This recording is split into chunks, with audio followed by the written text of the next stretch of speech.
Wish you all a happy, healthy, and prosperous new year. This is our first session for this year, and we are looking forward for many more sessions. And then we are actually looking forward to have you here. With that as a start, let me just give you a quick introduction of CSA Bangalore chapter, what we do, what we stand for, and then we move on to the session today. Vandana, can you help me move it to the next slide? So just to give you a quick idea of what is our chapter and where this belongs to. So most of you are already aware of Cloud Security Alliance. It's a world leading organization dedicated to designing awareness as well as research work and papers and guidance for cloud security. It's actually a non-profit organization supported by different enterprises coming up with thought papers and white papers and even these cloud security guidance documents so that we can build a better and secure cloud practices. So that's about CSA as a global organizations. So CSA Bangalore chapter is a chapter which is created by these enthusiastic individuals you see on the panelist and a few more people who are behind this, who are not on this camera, but they are also with us. Our purpose or our vision is to actually to build a better and sustainable secure cloud environment by incubating ideas, doing research, and sharing best practices. That's our vision. And how do we do it? We do by building practices like this, sharing best practices among each other, among the professionals and students. And we are very happy to convey that we got affiliation with VICES, VICES India, as well as VICES Bhopal, VIT Bhopal chapter. So we're also working together with various other groups to get more collaboration going. Vandana, can you move on to next slide? 1 second. Yeah. So what did we do so far? So while the CSA Bangalore chapter originated in around 2016, the formal event started in 2018. We did have CSA Bangalore annual event in one of the popular hotels here, where we had a full one-day workshops and events. And then we did the same in 2019 as well. However, in 2020, the number of events increased that you could also observe. Instead of having separate chapter events like Bangalore event, Delhi event, and Mumbai event, we did an India Virtual Summit, which continued for 3 days. Multiple events happened, out of which 3 of the snapshots are listed there. The leaderships came and then they gave their thought papers, thought ideas, etc. And we also did a webinar session in the last year. So because of COVID, we were not able to do much in a personal event. So that's why we said we'll do something in 2021. That's where we come up with this. Apart from the events, we actually continuously work on research. So CSA Bangalore chapter is the only chapter in India working on research. And we have completed one of the work related to cloud security, CCM control, adoption with RBI guidelines. That is one thing which was completed end of 2019 and was released early 2020. And then we started working on a survey on cloud adoption in India. So that is something which is in progress, will be finished soon in a couple of weeks from now. And then we do have another document, or we can say white paper in progress, which is at conceptual stage. We have some kind of guidelines listed down. We want to elaborate and give what we can say certain guidelines for BFSI segment, which could be payment industry, it could be the fintech organizations or Indian banks, right? So that's something in progress right now. So that's these are the events currently going on. Can you move on to the next slide? We do have plans to do more. We are planning to work with industry and bring thought leadership discussions, and also work with colleges to plan how do we increase awareness and build cyber barriers from Roots. That's another one. And we are also working with ISC2, ISACA as well as CSA to get certifications like CCSK, CCSP, and others. Um, Provide training programs here. And research is something which we'll continue to do. We will find any other opportunities through this working group and find what we can say the best practices which could be drafted into guidelines, white papers, etc. So those are the activities planned. Coming to today's session. So this is actually a series which we planned. The reason why we planned for series, you see a lot of webinars happening. Because of COVID, we do not have a chance to meet each other. So we thought to build, instead of having a talk session, we want to create a interactive session where you will learn, you will get a chance to explore, you get a chance to experience and also present and interact with others. So you will see how the interaction happens soon. So the entire program is split into 4 sessions. The first one is the one which you are going to go through today, where you will be learning foundations of cloud computing, explore it, and tomorrow you are going to actually experience or present your experience tomorrow. So that's the first session. And session 2 and session 3 is all about how do you implement cybersecurity controls on cloud. And then the the program ends with a session on exploring career paths in cybersecurity and cloud computing. So that will be done by leaders from the industry. We are working on that panel. And we have 2 esteemed speakers here, Vandana Verma and Akash. Vandana is actually well known in the industry for her thoughts and her papers and the way she leads the various boards like OWASP and InfoSec Girls. She's also our Director of Education and Research. I'm glad to have her here with us and presenting you the session 1. And Akash Gupta, he is actually renowned for his research work and her technical expertise. He works in AWS as a cloud security architect. Along with that, he's a director of academia and student research, student relations in CSA Bangalore. So with that, we move on to today's session. Vandana. So these are the 4 modules, and we are moving on to foundations of cloud computing today. Vandana, back to you. Thank you so much, Satya. So hi, everyone. Thanks for joining today. And especially on Saturday, people want to take off, and the kind of environment we are in, we all are so much into technology. So Saturday and Sundays are the one where people, I've seen that they join less, but now by seeing the population, I can see the number of participants. We are really glad that you could make time today for the session, and hopefully you will enjoy the presentation by all of us. So we'll try to justify as much as possible. Please feel free to post your questions in the question and answer.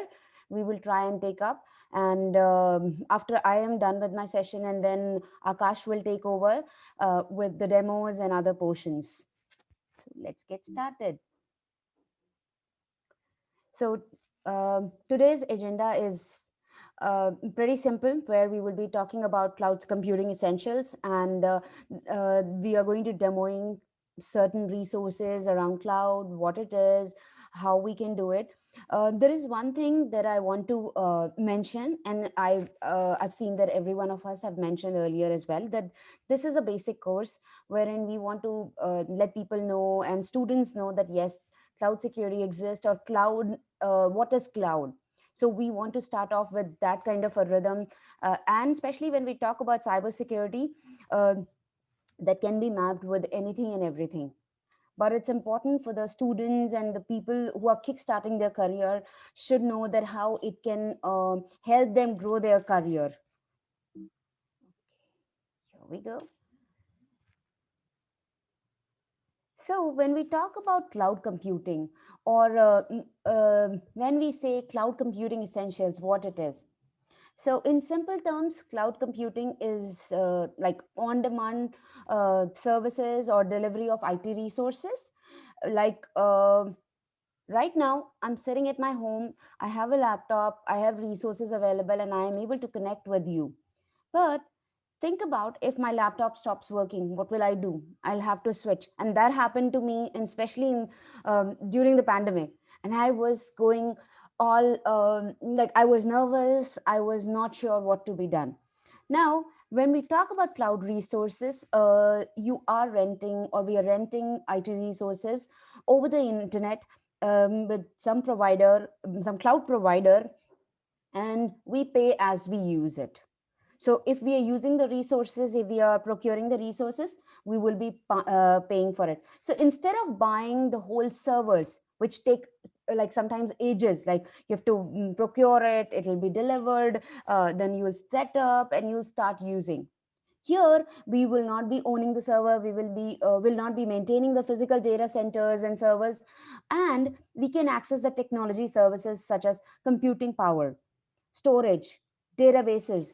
And the best part is that whenever we need it, think about the sale time on Amazon or Flipkart or any other place where the sale is going on. Like the sale just got over. So at that point of time, we all want to buy things for our dear and near and dear ones and for ourselves. So if the website is not working, would we be happy about it? Absolutely no. Like I wouldn't want to buy with that application at all. Or the application is not able to give me the access, or I'm not able to log in. I'll be all annoyed because I want to buy something and I was waiting for sale to come up, and now I can't buy that. So, cloud computing actually enables the resources. For organizations, all such things can come up as an ad hoc basis where there is a requirement that has come up. So, cloud resources generally helps in that, wherein this used to be like the traditional model where there is an internet, then you have a firewall, and all the resources are there, and we are managing anything and everything. Another thing which I want to mention, that all these resources used to be very consuming, time consuming. Like um, there will be a resource that will come, then you will set up, and then you'll use, and then if something happens, you'll wait to come back, to enable it, to make sure that, oh, we did the backup or not, oh, what was the thing. So all of these things would be there, and then you need a primary resource, and then you need a secondary resource, and what not, you'll be managing anything and everything. But here things have changed, and this used to be my assumption, like, will it be like this, like especially when I started getting to know about cloud, will it be like we'll be sending data to the cloud? And I remember seeing a video where someone was actually saying that, like, we'll be sending the CDs to the cloud. I was like, really? But this is not the thing here. Especially when we talk about the times that are changing, we have seen a lot of phishing emails. And not just phishing emails, all those phishing attacks that we've seen. Now we are in COVID time, so I've seen that especially crafted phishing emails. Then somebody sharing passwords with someone, somebody has lost their password, their account has been taken over by someone, then comes malware. And if there is an upgrade, you need a downtime. Or if some organization has been attacked by malware, the whole systems are down. Like, it's so uh, normal these days, because we have seen that, yes, there are the companies have the best of practices, everything is going fine, but still the minutest thing is leading to all of that. So they need something which can actually enable their services as early as possible. If I talk about, the number of organizations or startups that have gone on cloud, even though they were not planning to move to cloud during this time, is humongous. Like, the whole trend has changed. The organizations which were just thinking that, yes, we should be moving to cloud, and they had to do it. But how that could have happened? Now the trust boundaries have shifted, totally changed. Earlier we had everything in like a four wall building, and that that has changed everything. Now we don't have anything which is in wall boundaries. Like we all are working from home since I would say 10 months. And now another thing comes is, we will be talking about it, but I'll just touch upon that. When the four walls of boundaries are not there, we have cloud, like the basic cloud. So the cloud is also differentiated as a private cloud, public cloud. Then you have different models that how do you want to use the services. Infrastructure as a service, platform as a service, software as a service, or function as a service. Like, think about anything as a service is now coming up. If you need something specific, you can take it. If you want to use database as a service, you can leverage it. Like, your database would be at some other cloud, you'll be managing all of that. But one thing to remember, if you're using cloud, there is one thing that people say that, oh, I am on cloud and I am all good. But do you think, is it so? No, it's a shared responsibility.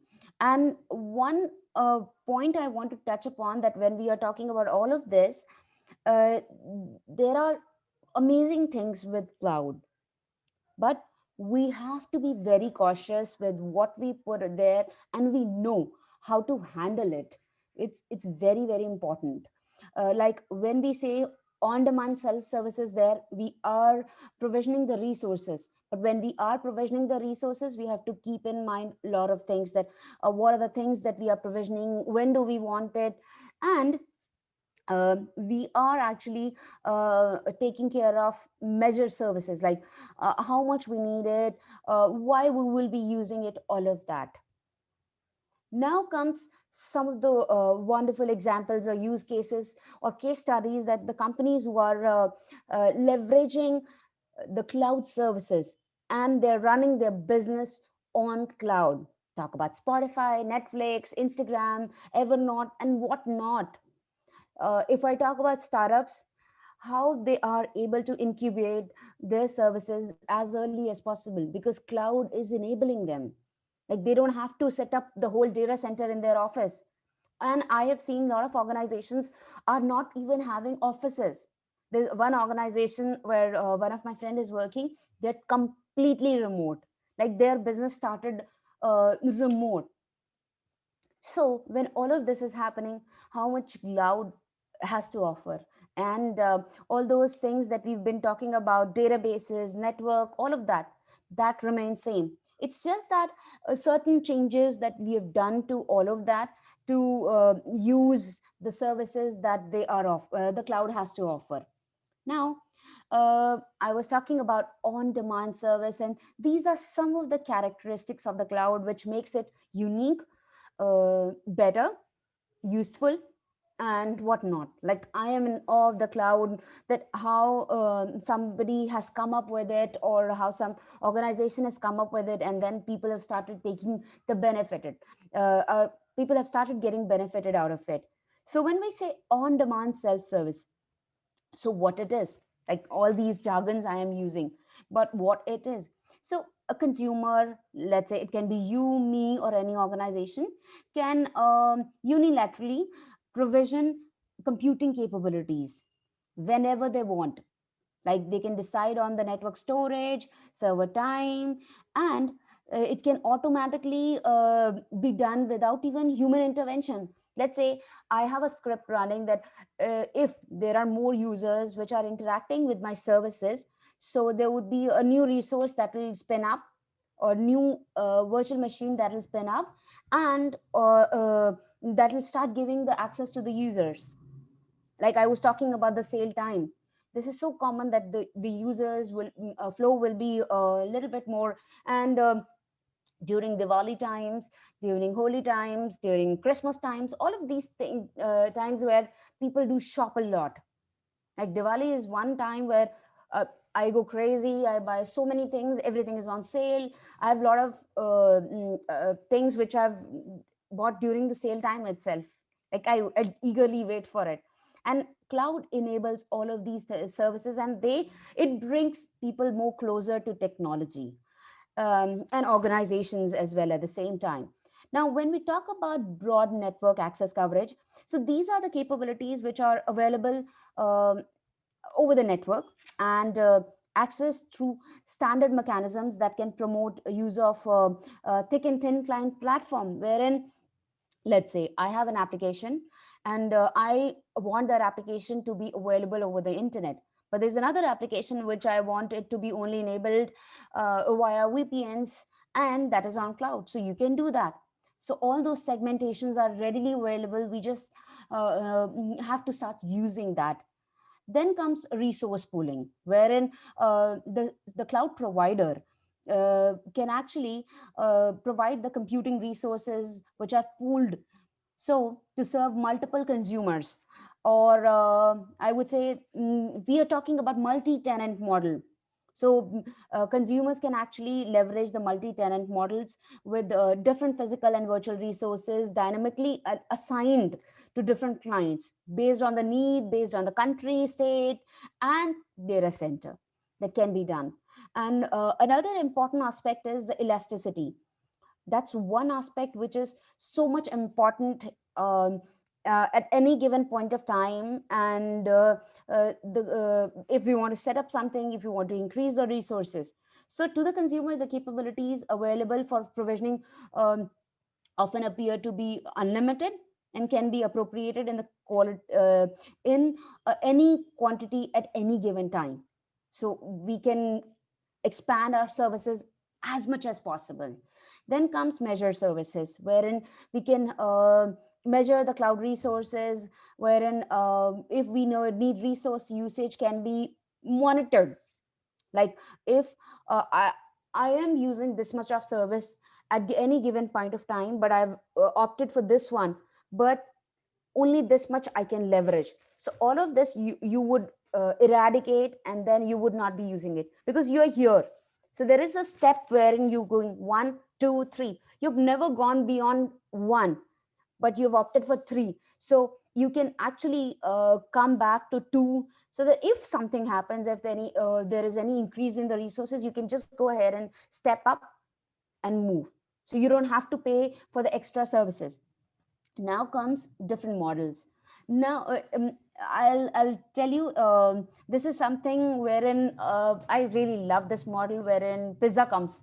Like, I'm a big fan of pizza. So uh, here comes the on-premise model, where I have to get the dough, knead, then prepare the whole thing, and then sit and eat. And by the time I do it, and I'm like, I'm not feeling hungry. Like, that's usually generally the thing. And it takes time, no doubt about it. You have to set up the whole thing. You have to set up the dining table, fire, everything, like all the toppings, whatever you like. But in case of uh, infrastructure as a services, you're setting up the dining table, everything, but then somebody is setting up other things for you, wherein pizza dough, tomato sauce, toppings, cheese, everything will be given by them, but then you'll be baking it.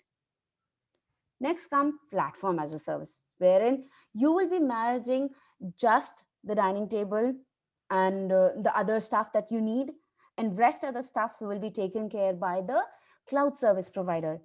And when it comes to SaaS, you just have to enjoy the pizza. But remember, I have not added the flavor of security to it. So all of these is so much relevant. And then function as a service, wherein I really like the concept of just in time provisioning, wherein you need a service, you need a function just for 6 hours, use it and be done with that. So it's that easy. And it wouldn't have been possible without the cloud, wherein you are able to provision the services, get the service, and use it in the real time. Like, if I want to provision a cloud resources right now, I can use it in like next 2-3 minutes. And that too, I'm saying the max time that I can use. If I'm running a cloud formation script, I can just spin it in seconds. So all of that is now possible, and we can create our own whole company in that.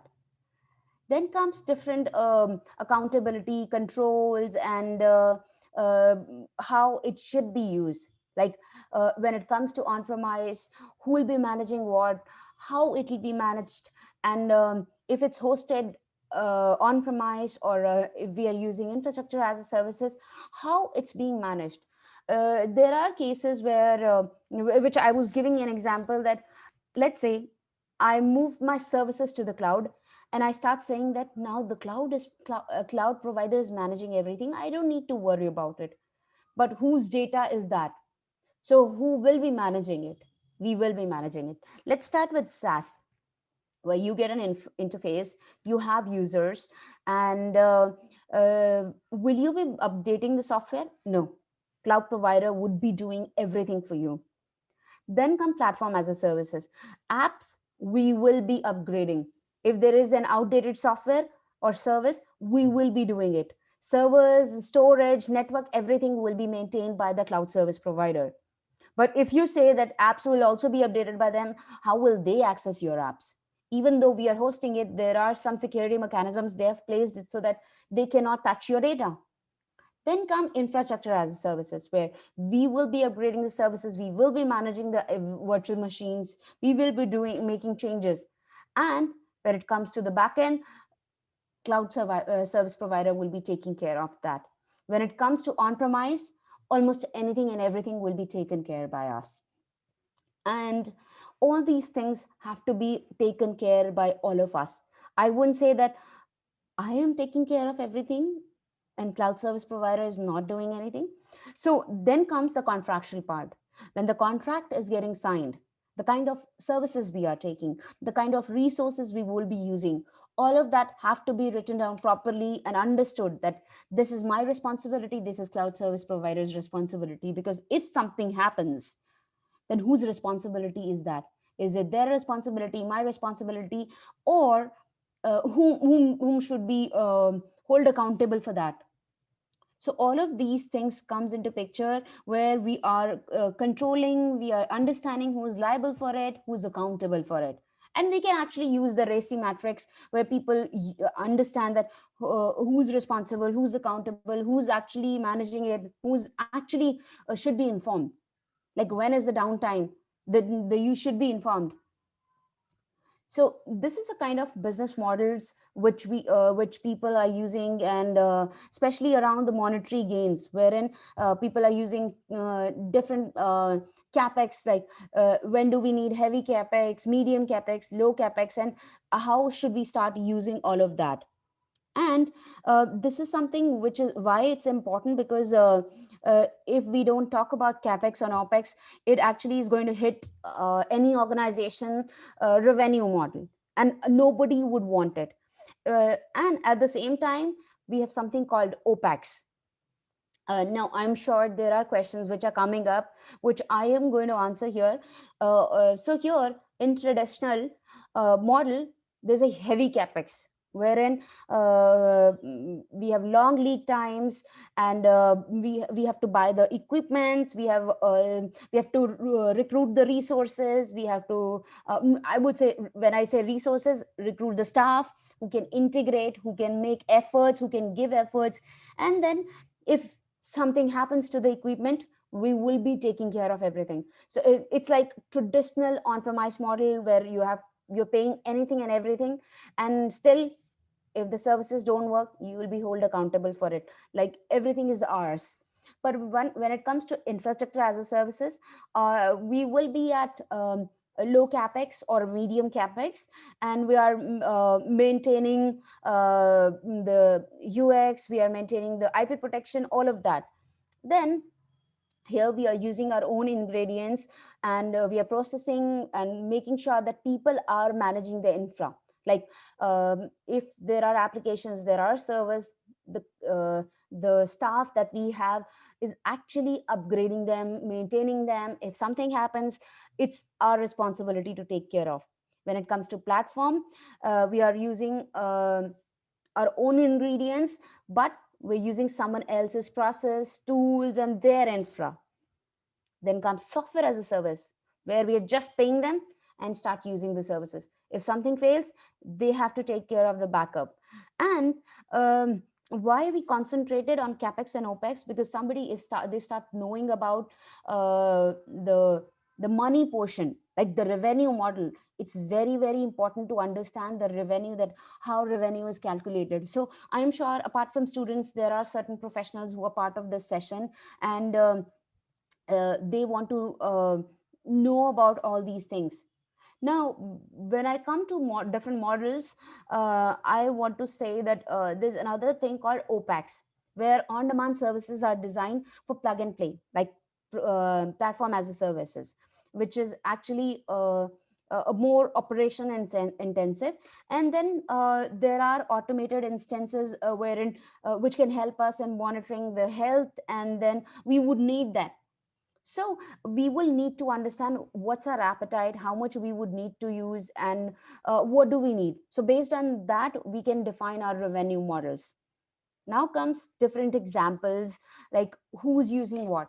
So here, if we talk about Google Docs, like I use Google Docs heavily, then there's a Salesforce, there's so many other places. IBM Versus there, which is now available. Then you have Gmail and whatnot. Those are all SaaS services. And then there are certain security scanners, which are again SaaS solutions. Then you have a platform as a service, wherein platform is being provided by the different vendors, like Azure is there, and Azure, AWS is there, then IBM Cloud is there. Then comes infrastructure as a services, which is again provided by Amazon Web Service. We have Rackspace and whatnot, VMware, and then there's so many cloud providers which are coming up with these kind of models.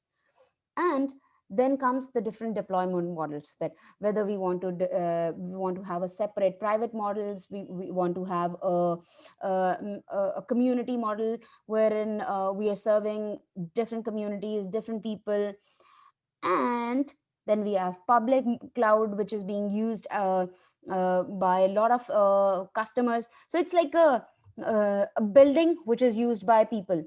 And when it comes to private cloud, there is a specific place which is allocated for us. And when it comes to hybrid, we are using some portion of private, we are using some portion of public or community, the way we want to leverage it. And hybrid cloud or multi-cloud is something which is taking a bit of heap, and like people have started leveraging it. They want to be sure that they're not logged in with one vendor. If something goes down, they can just go ahead and lift and shift their services.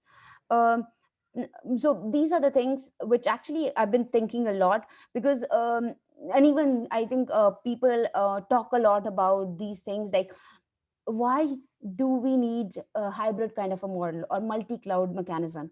So vendor lock-in is something which is actually making them do that. And like there are some things which are provided by one vendor, and then there are certain things provided by the other vendor. So all of these things they can pick and choose. And then if something goes down with one vendor, they can actually start services for the other vendor. So during the contractual times, this can be decided as well. Then these are some of the common public clouds, which is IBM Cloud, GCP, which is Google Cloud Platform, then Amazon Web Services, Microsoft Azure, and so many more. Okay, now Akash. Vandana, I think Yeah, there are a few I'm here. questions. Akash, sorry to cut you. I think there are a few questions. I think Mohit has asked on how can we really differentiate between IAS and PAS? See, Uh, yeah. go ahead. Akash, you want to speak? Yes. So, Yeah. Mohit, answer to your question is that there are cloud providers like AWS, Azure, and GCP. The cloud providers provides you a hardware where you go and install your operating system, application, patching of the application, patching of the operating system is your responsibility in IaaS. Now, when it comes to a PaaS model, in PaaS model, what happens is that operating system is not your responsibility. Patching of the operating system is not your responsibility. Cloud provider takes it. And what you do is that you are responsible for the application. So you want to develop a Python application, you are responsible for that. Underlying operating system in PaaS is taken care by the cloud provider. But in IaaS, operating system is your responsibility. Patching of operating system is your responsibility. Everything is your responsibility. Mohit, this answers your questions, I hope. Not only that, I guess there are more questions coming and some of them answered. In case it is not answered, please list Yeah, yeah. in the. No, I'm Satya, just telling to the participants. correct. Yep. Satya, I'm typing that, and we also have a session after this, 15 minutes to 20 minutes for answering those questions, right? So, what your thought? You want to answer right now, or we No, should please go wait? on. Akash. Please go on. Okay. So, in that case, let me share my screen. Can you stop the Sure, sharing? sure, Akash. Thank you. Yeah.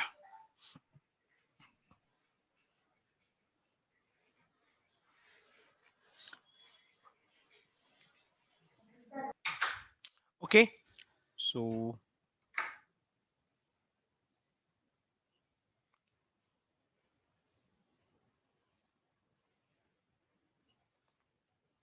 I have shared my screen, and thank you so much, Satya, for giving such a nice introduction, and Vandana for explaining it in very simple words and terminology.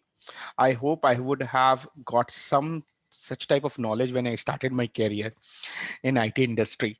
But this is really very, very good, Vandana. I really appreciate that you have explained it in a very simple words. Now it's time for a little bit of practicals. Okay, so theory is very, very important. And Vandana has covered that. Why we want to learn about cloud. What is the importance of cloud? And why we are spending our Saturday morning here to learn about cloud concepts, because this is the demand. And to fulfill this demand, let's start investing our time. Now, little bit of practicals. The resources are freely available. So you can create a free account on AWS, and this account is free for 12 months. That is 1 year. Once you create the account, there are certain resources which are free. And once you type in Google or anywhere, what are the free resources you will get? What is the durations of the free resources? For example, storage 5 GB is allowed, right? And for virtual machines, which type of virtual machines you can create. Now, what we are going to cover today for you is that create a free account in AWS, then S3 bucket, and host a static website page on S3 bucket. The last one is an assignment for you. You have to go and create the account today, then create the bucket and do a research. Okay. Why we have keep this assignment is that we want you to take away something from this and implement it so that you also feel motivated that you have learned something today. Now let's move towards creating a free account on AWS. The simple way is that you just type in Google AWS new account sign up. Okay, and this is the actual URL. The URL is portal.aws.amazon.com billing.signup startup. Once you why we are explaining you that you type in AWS new account sign up, because see, URL is very difficult to remember, and what we can easily remember is just typing it in Google. So as soon as you type it, you will see portal.aws.com. See here. And here is the main page, which says AWS accounts includes 12 months of free tier access. And bottom, it will tell you everything that what is required. What is the minimum requirement to open the account? The minimum requirement to open the account is that you need an email ID and you need a valid credit card or debit card. Is it necessary to have a credit card and debit card in your name? Answer is no. You can use your parents' debit card, credit card, or your brother's or someone else. Now, we will talk about how to create the account. So you have to type your email ID and the password. This password should not be your email ID password. This is a password to log in into the AWS console.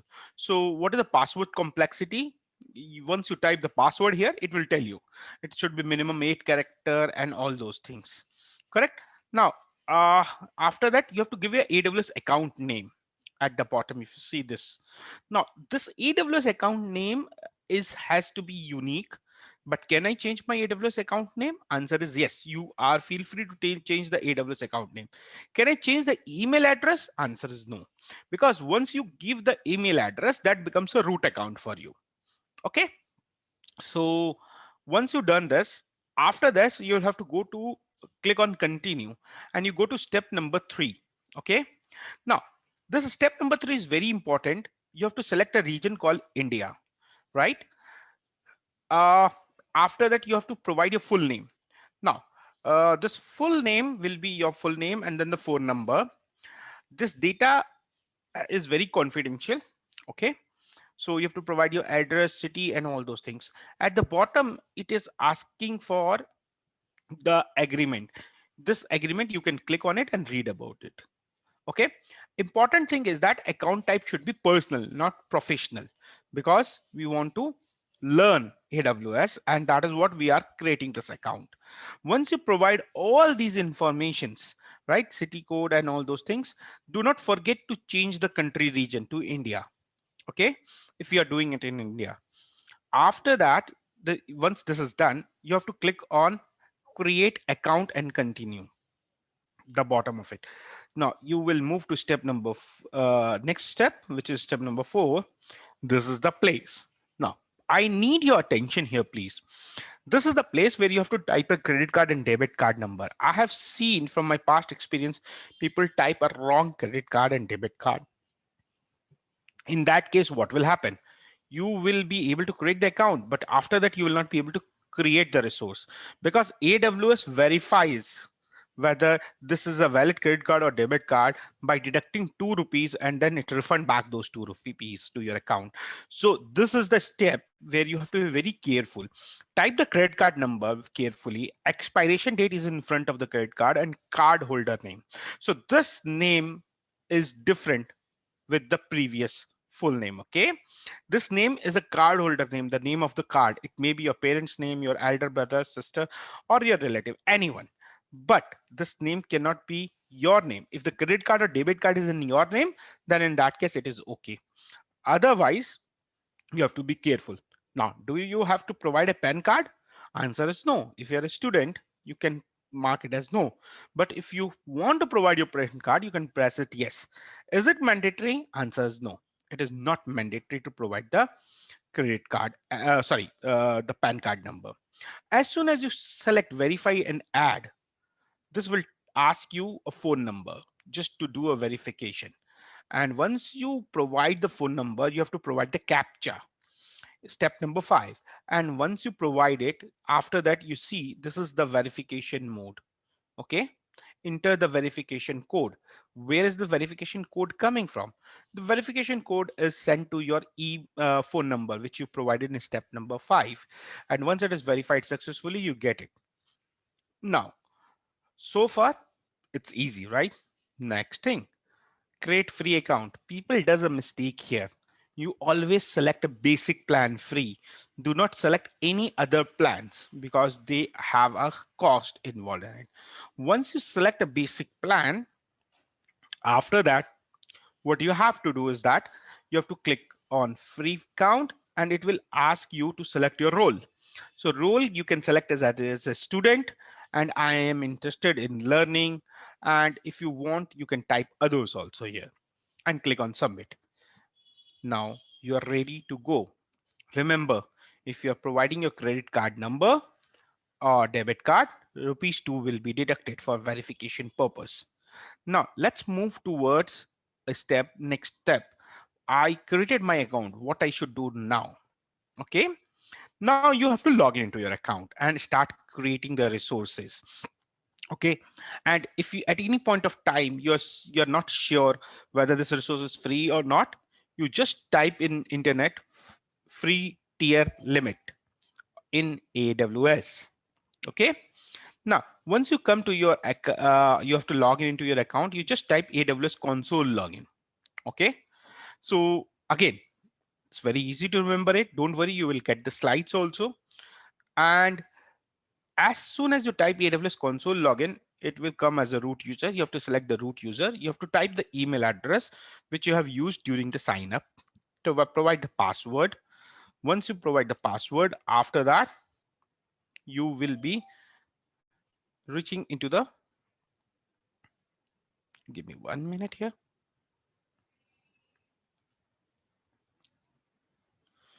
So you will be actually reaching into the board, into the AWS console.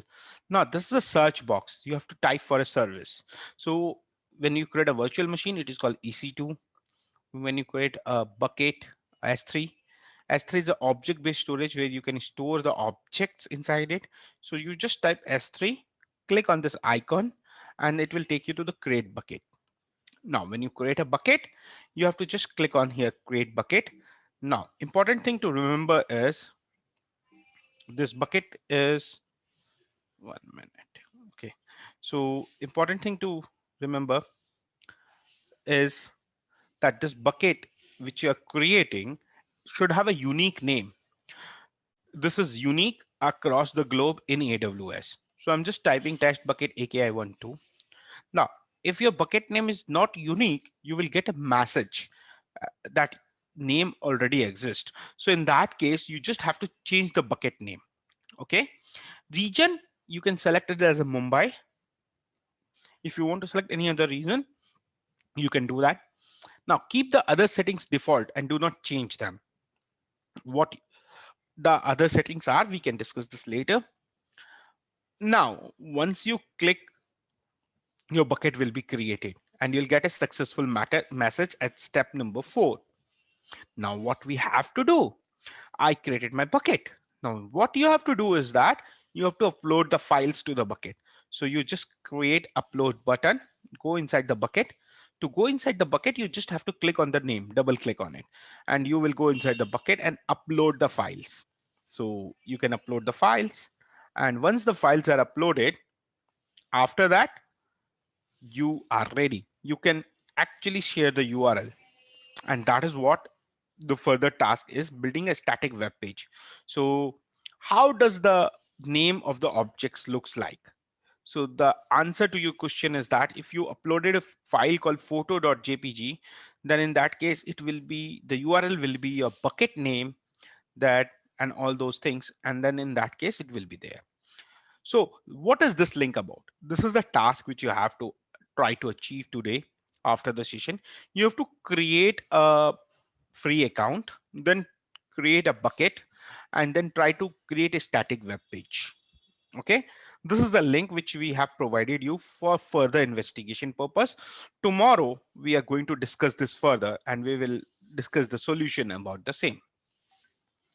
Now what you are going to receive after this, we will be sending you an email with a detail of how to create the account. That's a practical video. Whatever we have covered here, there are many questions which will be coming in your mind. To answer those questions, we have already prepared a video for you and you just have to watch the video. Okay, so I will now stop the sharing and open the forum. So invite Satya to take from here.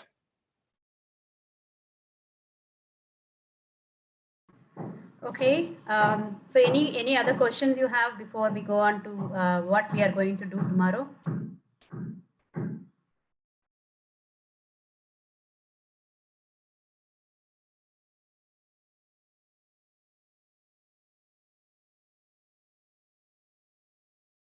So if there are no questions, actually we do have a game for you for tomorrow.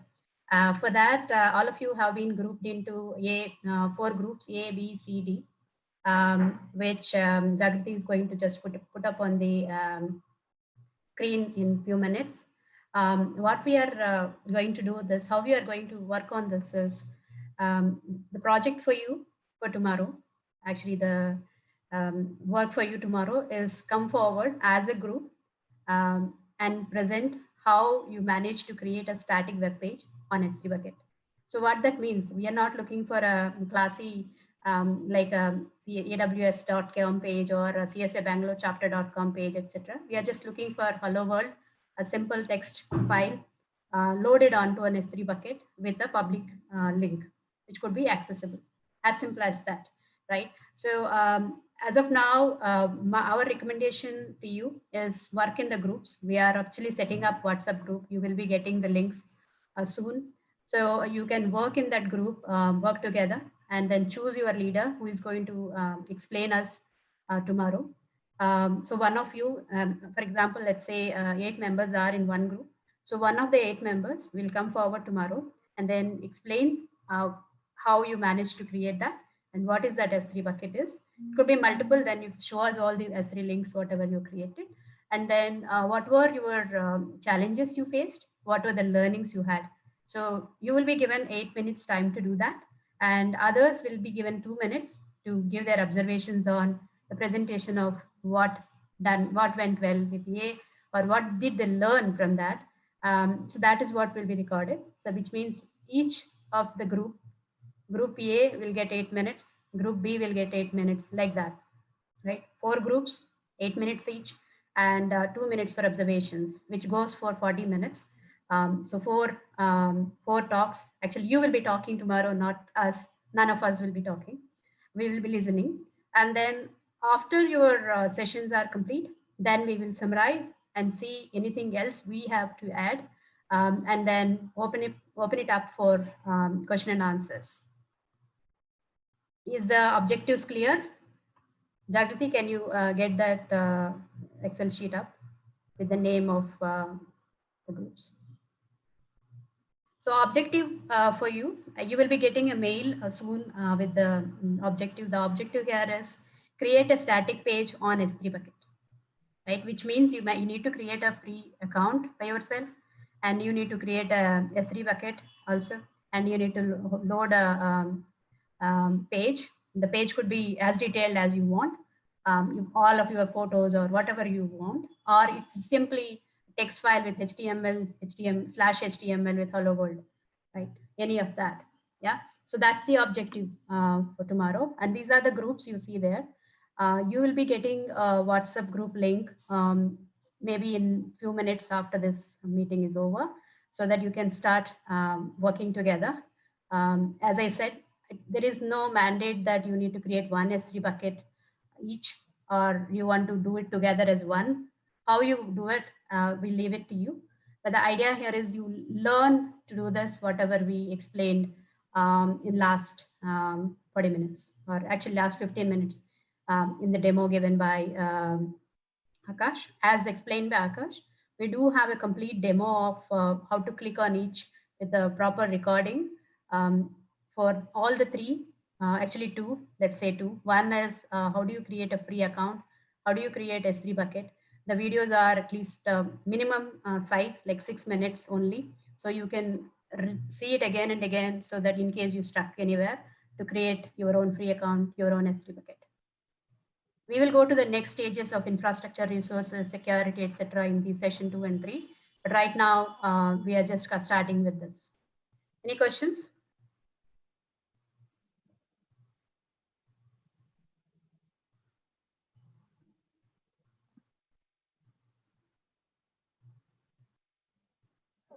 Okay, so we have a question, Satya. Some members are inquiring. I think Savita wrote that, can we have a Telegram group instead of WhatsApp? So please remember, it's just going to be for a day till your demos are done. So we'll be removing the groups once your assignments are complete. So no worries about that. It's just going to be there for 2 or 3 days maximum. If it is a problem, then we will actually work on Telegram as well, Savita. I think there are a few more questions on S3 bucket. Do you want to take a moment to answer? Yeah, I'll see. Okay. So we tried to answer majority of the questions, but in case anything is missing, we'll see. The first question is the bucket supposed to be public? Yes, you can have a lot of things there which are private, but at least one page what you are going to show tomorrow need to be public, otherwise it will not be accessible, right? So the demo of Akash, which you will be getting a link, explains how to make it public. What are the controls you need to put so that it is not insecure. So there are instructions given, you can follow that and then use it. So considering the given time, we haven't actually done a direct online demo because it does have some technical challenges, right? So that's the first part. And second, and can you elaborate a little more on what is S3 bucket? So S3 bucket, think like a shared folder you are creating, like how you create a folder and then share to public on Google or any other places. However, when the way AWS treats S3 bucket is a cloud storage, right? And it is accessible on the web as a HTML link, right? So once you say it's public, for example, as Akash explained, right? That's a unique bucket. Whatever the name you give, let's say the bucket name is Harini R, right? The Harini R will become the unique record, which will have Harini R dot bucket, whatever the link name is. So it's a unique record listed as a public page, right? So that's the uniqueness, Harini. And then do we do this homework after this today or tomorrow? Now so Preetham, I think that's a good question. So objective here is tomorrow's session is you need to come back. As a group, come and present. For example, Preetham, you are in the group A, right? You will work with Abhinay, Anjaneyulu and others, right? Work with them and decide among of you who is going to come forward and explain tomorrow. However, each of you actually can build your own account and explore it by yourself and then share your learnings tomorrow. What we are expecting is a session learning of what did you do. Yeah. Hope Preetham I answered, and you can go on unmute and then talk. There is no restriction of talking. I hope you enable them to talk, right, Jagriti? One second, Satya. Okay, can you make them also speak if they want to? Jagriti, looks like Okay. Harini name is not there. And Nalini is part of 2 groups. 2 groups. Okay, we can drop from So D. So Nalini, yeah. I think you can consider yourself in group C. Yeah. Harini is name we need to add in either group D or any. Done. So Harini, you're part of group C. Okay. So you will be given this sheet as well. And also you will be getting instructions. You will be getting the videos as well as as I'm saying, the recording of today, so that if you like to repeat any of the sections what Akash spoken or Vandana spoken, you can revise it and see it. Multiple tenancy can cause security hazard. Yes, Savita, multiple tenancy has its own complications because so whenever you are going on cloud, it is an understanding that it's a multiple tenancy model. However, cloud also offers you to go for an independent device, right? You can choose to actually purchase a system like the way you do it in data center. You can actually procure or you can select independent system, and it will not be shared with anybody else. So there are choices available. It's all depending upon how much we are ready to invest. We are going to work on shared responsibility and security in the future sessions. Does it answer, Savita? Yeah, thank you, Satya. Thank you. Thanks for joining, Savita. Any other questions, comments, anybody?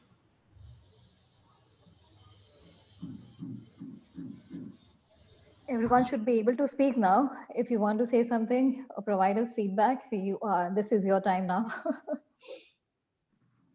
We just want to be limiting ourselves. So what we have done is we planned it such a way that we keep you, give you some time and to allow you to discuss. I know you will have more questions tomorrow because you are going to explore this AWS. And one more thing I want to explain is in the presentation, we also given links for other platforms. Be aware that the CSA is not encouraging AWS like as an example. It's just one of the example we picked. We also given links for Azure platform. We also given links for GCP.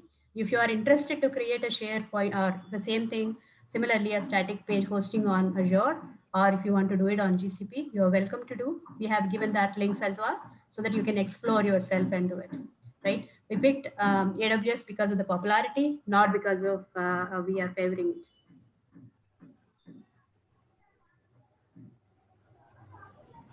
Rohit asks, can we protect S3 bucket behind the cloud WAF? So S3 bucket has its own challenges, Rohit. So whether you are behind the WAF or not, the S3 bucket does have its own features, like you need to have access control. You need to have a proper encryption done for the data inside, etc. Web application for firewall will help you when you have an application related vulnerability. But if there is a challenge within the access itself, then it will be complicated to handle. Yeah. So my answer to you is it doesn't completely address it. Yes, it will actually protect you to some extent. Second question, Sweta. So identity as a service, SecOps service correctly come under. Yes, identity as a service, or security as a service, data security as a service, all of these are service offerings coming now, and that is something which is going on as a trend.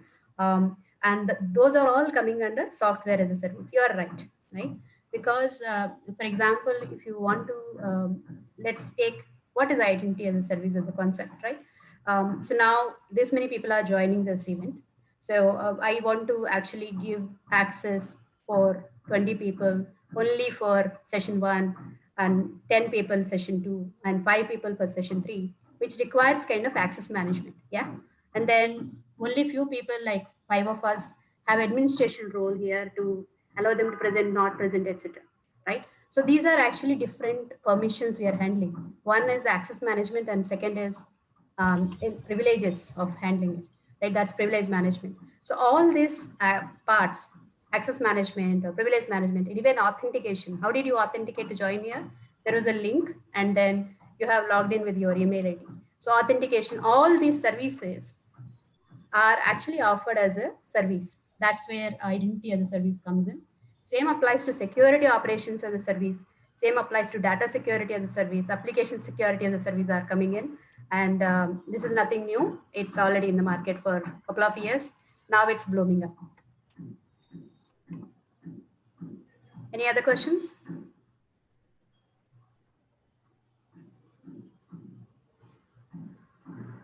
Okay. So if nothing else, just let me explain what is that we are going to do in session 2 and session 3 and session 4, just briefly. So session 1, let me complete the session 1 itself. Session 1, tomorrow you will be coming and then presenting, and then we are going to summarize on the learnings. That's the part 1. Session 2 is all about cybersecurity on cloud. So we'll actually touch upon briefly on the cybersecurity concepts and how they are applying on cloud, right? In 2 sessions, session 2 and 3. It's better in case you've already registered for 2. I recommend you to take also 3 so that you have a continuation, right? And what we will do in the demo, because considering the time given, we will not be able to explore all the security controls. We are limiting it to shorter, simple aspects. Today, you will be learning S3 bucket creation. So in the next session, you will be learning something else, right? And also adding security elements to it. Right? Think about EC2 instance, which is actually building your own virtual machine on cloud and then applying controls around it. Right? That is something you will learn next. And then in the next, you will actually work on identity and access management, something like that. So at least by the time you completed 3 sessions, you will learn a little bit of security. Manually, theoretically a lot, but practically, I think at least you have done a bit of yourself and experienced it and explored it. And we want to actually disclose you one thing. We are not going to actually teach you all the concepts of security, or we will not have that much time to experience all the aspects of security in this session, but we are giving you a minimum, what you can say, work to practice and get at least one job right. Yeah, that's the idea. And then last session is all about career management and career workshop and guidance. So where we will be looking about what are the career paths in cybersecurity and specifically in the cloud security aspect. And then, so that is something which will be on the session 4. Yeah. Sorry for that. So that's the conclusion. Thank you very much for being on the call. If there are no other questions, and I'm happy to close it unless you have any further questions and comments. We'll have a lot of questions tomorrow. Today, let's see. Yeah, I understand that. And one more thing, what we want to, yeah, Savita, one more thing we want to tell you, in the WhatsApp group, one of us will be there to guide you in case you are stuck or you're not able to get anything forward, you require some questions, please reach out to one of our representative, one of us there, so that we move forward. We do understand you are coming from different places and trying to do something in one day, but this is the way to learn. This is a great an opportunity. Thank you. Thank you, Savita. Any other questions, comments, anybody? Panelists, anybody else want to share anything more? Before you start asking your questions on WhatsApp group, the only suggestion which I have is that there's a detailed video which has been created. So go and watch the video at least 2 times, and it will not take more than 50 minutes, because all these videos are prepared considering in the mind that these are very short. So within 25 to 30 minutes, you will cover both the videos. And I believe that after completing these videos, more than 80% of your questions will be answered. And remaining, which is 20%, if you still have it, you can actually post your questions in the WhatsApp group, and there will be a person who will be helping you out. So first thing first, start watching the videos. Thank you.